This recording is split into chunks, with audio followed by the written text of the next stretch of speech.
प्यारे बच्चों, नौकरी प्रेप पर आप सभी बच्चों का स्वागत है। आज बहुत दिनों के बाद हम लोग फिर से मिल रहे हैं, क्योंकि बीच में कुछ व्यक्तिगत कारणों से क्लास नहीं ले पा रहा था। अब ये प्रयास है कि हम आपका जो शेड्यूल चलते हुए आ रहा था उसको हम कंटिन्यू करें। तो आज हम फिर वो क्वेश्चन आपके एग्जामिनेशन के लिए लाए हैं जो आपके लिए सबसे इम्पोर्टेंट है, और एग्जामिनेशन में वही क्वेश्चन आएगा जो हम आपको बताने जा रहे हैं। तो निश्चित तौर पर आप नौकरी प्रेप प्लेटफॉर्म पर जाकर इसको लाइक कीजिए, सब्सक्राइब कीजिए और अपना प्यारा सा कमेंट दें कि आपको क्लास में जो बताया जा रहा है क्वेश्चन, वो क्वेश्चन आपके एग्जामिनेशन के लिए कितना जरूरी है। तो आइए सबसे पहली मुलाकात आपको पहले क्वेश्चन से हम करवाते हैं, जिसमें आपको ये आपका क्वेश्चन जो है ये क्लासिफिकेशन का है, वर्गीकरण का है, और फॉर्मेट आप जानने के धीरे धीरे चेंज हो रहा है। यहाँ पर दिया गया है कि संख्याओं के विषम समूह का चयन करें, select the odd group of numbers. यहाँ पर दिया गया है, ये पूरा इंस्ट्रक्शन आपको है कि संख्याओं को उनके संघटक अंकों में विभाजित किए बिना पूर्ण संख्याओं पर संक्रियाएं निष्पादित की जानी चाहिए। उदाहरण 13 पर संक्रियाएं जैसे कि 13 में जोड़ना, घटाना, गुणा करना। तो ये जो प्रक्रिया है ये एक फॉर्मेट है।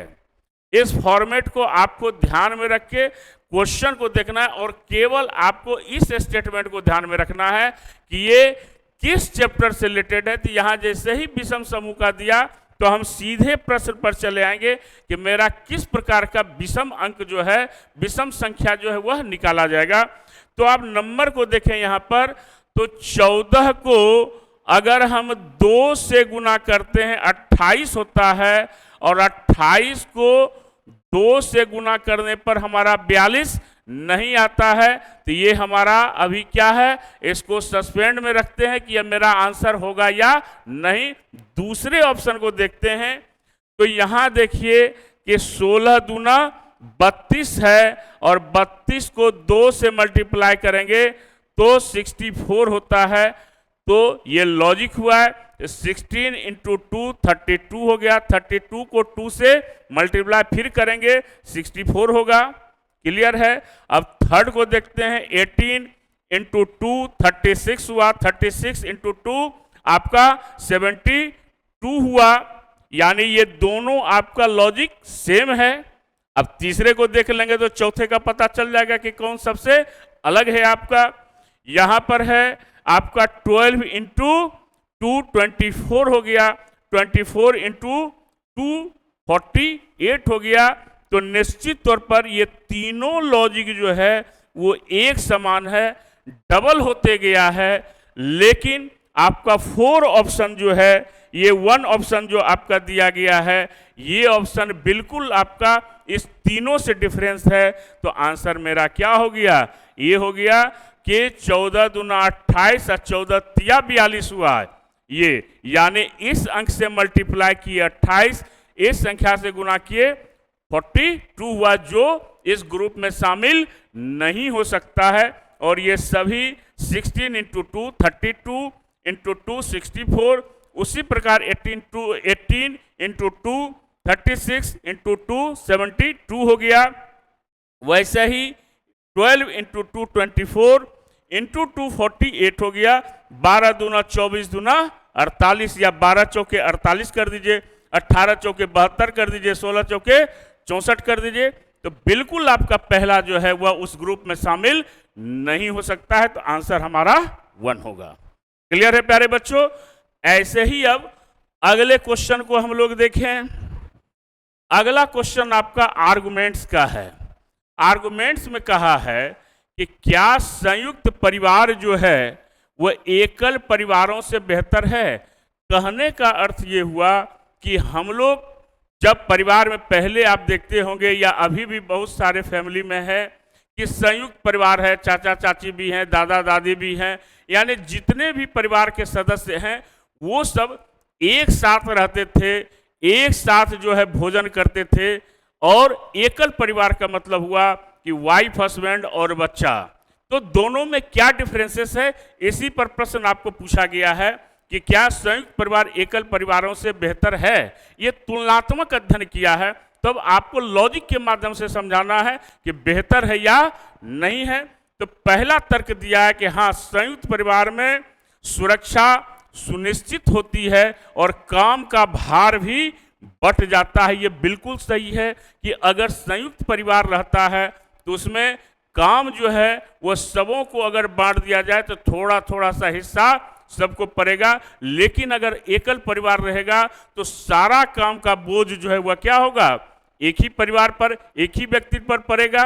तो यहाँ लॉजिक पहला आपका बिल्कुल सही हो जाएगा कि संयुक्त परिवार जो है एकल परिवार से ज्यादा बेहतर है। दूसरा है, कह रहा है कि नहीं, एकल परिवारों में स्वतंत्रता सुनिश्चित होती है।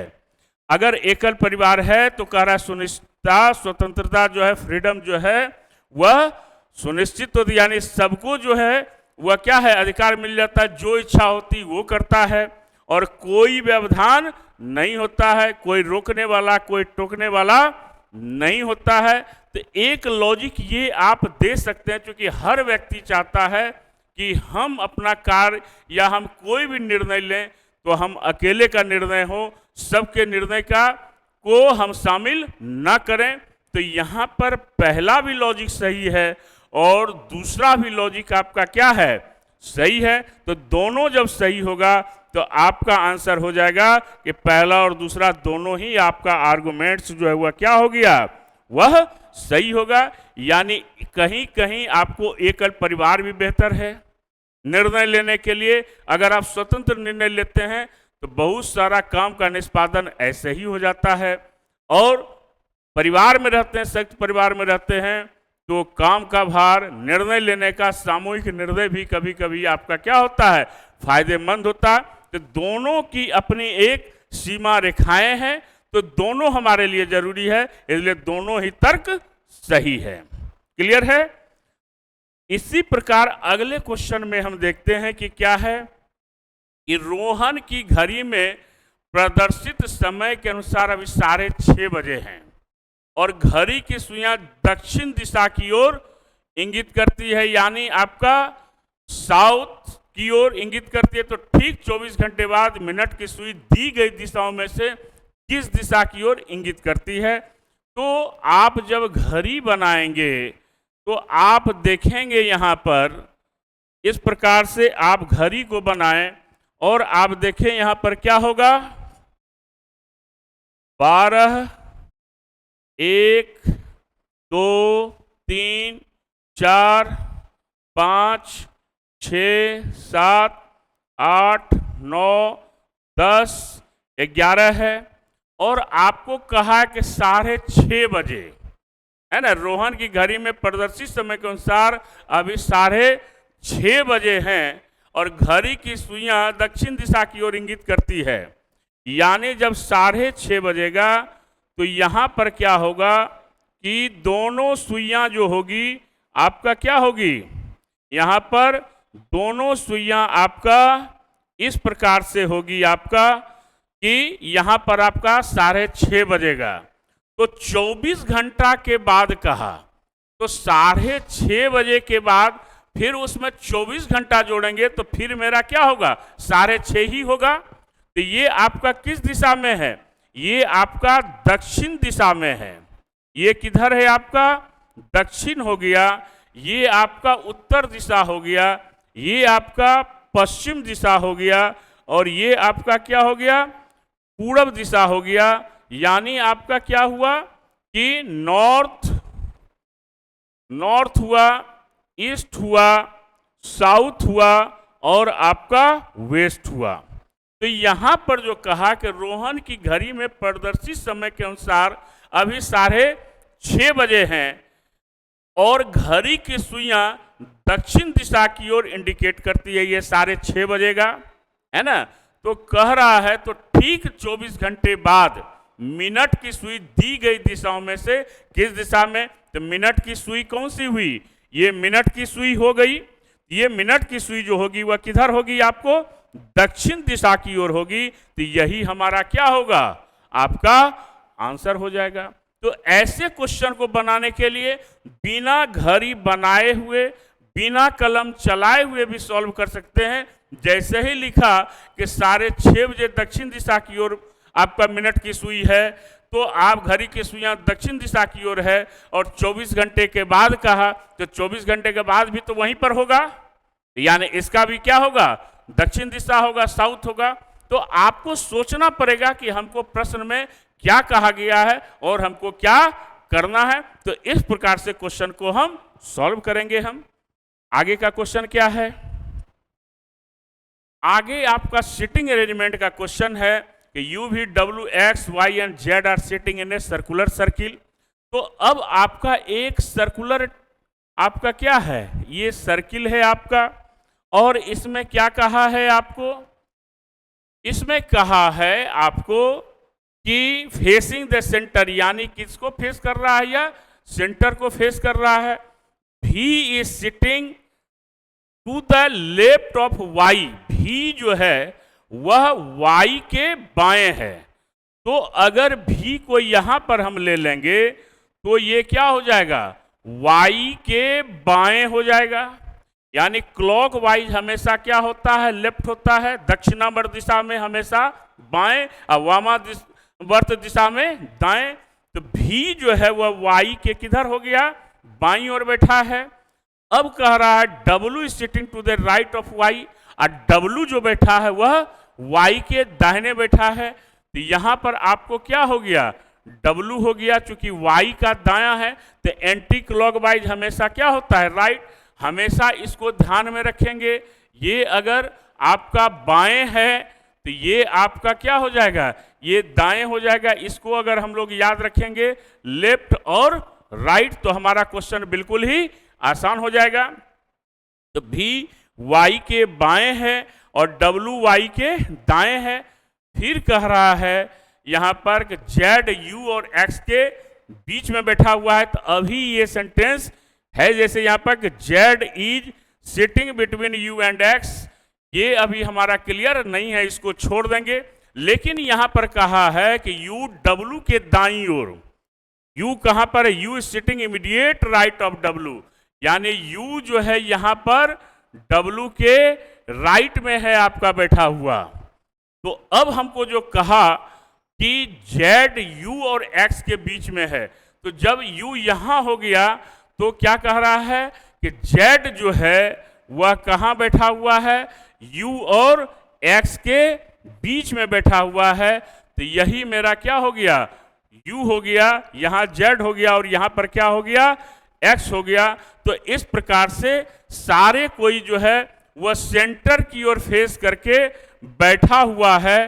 तो आप इसको क्या कर सकते हैं कि इस प्रकार से हम क्वेश्चन को सॉल्व कर सकते हैं कि कहा इसमें कि भी जो है वाई के किधर है, बाएं है, W जो है वह वाई के दाएं है। फिर अगले सेंटेंस में कहा कि यू जो है वह W के दाएं है और Z जो है वह U और X के मध्य में है, बीच में है। तो क्वेश्चन हमसे क्या कहा है कि भी के बाईं और एकदम बगल में कौन बैठा हुआ है, तो भी का बायां, यानी who is sitting immediate left of भी के इमीडिएट लेफ्ट में कौन है, ये इमीडिएट लेफ्ट हो गया। ये क्या हो गया आपका, X हो गया, और यही X हमारा क्या हो गया, हमारा आंसर हो गया आपका X। क्लियर हुआ कि यहां पर जो है भी Y के बाएं है, W Y के दाएं है, U जो है वह कहां पर है, W के दाएं है, Z U और X के मध्य में है। तो आपसे क्वेश्चन क्या कहा है कि भी के बाएं कौन है, तो भी के बाएं क्या हो जाएगा, X हो जाएगा। तो सिटिंग अरेंजमेंट में हमेशा ध्यान में रखना है कि हमारा बायां और दायां अगर क्लियर है तो कोई भी क्वेश्चन हमारे लिए क्या हो जाएगा, बिल्कुल ही आसान हो जाएगा। क्लियर है। अब अगले क्वेश्चन की ओर चलें। देखिए बहुत प्यारा क्वेश्चन है कि एक निश्चित कोड में मोक को बीएन लिखा जाता है। क्या किया है कि मोक वर्ड है और इसको बीएन लिखा गया। तो आपसे कहा कि लोड को क्या लिखा जाएगा, है ना, यही प्रश्न है हमारा। तो देखिए यहां पर आप क्या करेंगे कि 2-2 लेटर, 4 लेटर, यहां 2 लेटर है तो पहले 2 लेटर को देखते हैं हम करके। तो इस दोनों के पोजीशन को अगर जोड़ दें तो इसका पोजीशन कितना हो गया, एम और ओ का 13 जोड़ 15, तो ये हो गया कितना, 15 और 13 जोड़ेंगे तो 28 हो गया। और 28 जो होता है इंग्लिश अल्फाबेट में 26 लेटर ही होता है, तो ये 26 लेटर को हमने माइनस किया तो 2 लेटर बच गया। और ये 2 लेटर जो बचा, ये 2 लेटर जो बचा, इस 2 को हमने किससे इंडिकेट किया, बी से इंडिकेट कर दिया। अब यहां पर सी और के का है, तो सी और के आपका, सी का कितना है आपका 3 है और आपका 11 है, ये सी हो गया। और ये आपका क्या हो गया के, तो 11 3 14 हो गया। और 14वां लेटर क्या होता है, एन होता है, तो यहां पर एन हो गया। ये लॉजिक मेरा आ गया आसानी से। वैसे ही हम क्या करेंगे, एल और ओ को जोड़ देंगे। यहां पर एल, यहां पर क्या हो गया आपका, यहां पर आपका क्या हुआ कि एम प्लस ओ किया आपने, यहां पर सी प्लस के किया आपने, तो यहां पर एल प्लस ओ 12 जोड़ 15 कितना हो गया, 15 10 25 2 27, यानी 27 में 26 को माइनस करेंगे हम तो हमारा क्या होगा, ए होगा, यानी यहां पर ए आ जाएगा। अब आर डी है, तो आर डी को अगर हम क्या करेंगे, प्लस करेंगे 18 जोड़ 4 बराबर 22, और 22 क्या होता है भी, तो यहां पर क्या हो जाएगा, भी हो जाएगा। और इस प्रकार से हमारा आंसर ए भी होगा, यानी ऑप्शन नंबर 4 हो जाएगा। कितना प्यारा क्वेश्चन है कि 2 लेटर को जोड़ दिया गया, 28 हुआ, तो 28 में 2 चूंकि घटा देंगे 26 लेटर ये, तो दूसरा लेटर बी हो गया। 11 3 14, 14वां लेटर एन होता है। एल ओ हुआ, इसको जोड़ देंगे, आपका 15 12 27, 26 के बाद 1 बच गया, ए हो गया, 18 4 22 भी हो गया। तो इस प्रकार से हमारा क्वेश्चन बिल्कुल ही आसान हो गया आपका। तो इस तरह से हम किसी भी क्वेश्चन को अगर सॉल्व करेंगे तो हमको लॉजिक को ध्यान में रखकर क्वेश्चन को क्या करना होगा, सॉल्व करना होगा, तो हमारा क्वेश्चन बिल्कुल ही आसान हो जाएगा। तो ऐसे ही आप क्लास को करते रहें और नौकरी प्रेप को आप अपना प्यार और दुलार देते रहें और प्रैक्टिस करते रहें। निश्चित तौर पर एक दिन आपको सफलता मिलेगी। और आज का स्लोगन है कि असफलता के डर को अपने सपनों के बीच बाधा मत बनने दें। अगर आपने कोई बड़ा सपना देखा है तो असफलताओं को आप भुलाकर उसमें और मेहनत करके आप सफलता की ऊंचाइयों तक जा सकते हैं, बल्कि उसे अपने सफल होने की प्रेरणा बनाएं। जिस व्यक्ति को जीवन में असफलताएं मिलती है वही व्यक्ति एक दिन जीवन में जाकर क्या होता है, सफल होता है, क्योंकि असफलता से बहुत कुछ सीखने का मौका मिलता है। और जब सीखते हैं और उसको प्रैक्टिकली लाइफ में आप लाते हैं तो वह आपके सफलता का कारण बनता है। तो ऐसे ही आप क्लास करते रहें नौकरी प्रेप को अपना, और आगे हम फिर कुछ नए क्वेश्चन के सीरीजों के साथ आपसे मुलाकात होगी। थैंक यू, धन्यवाद।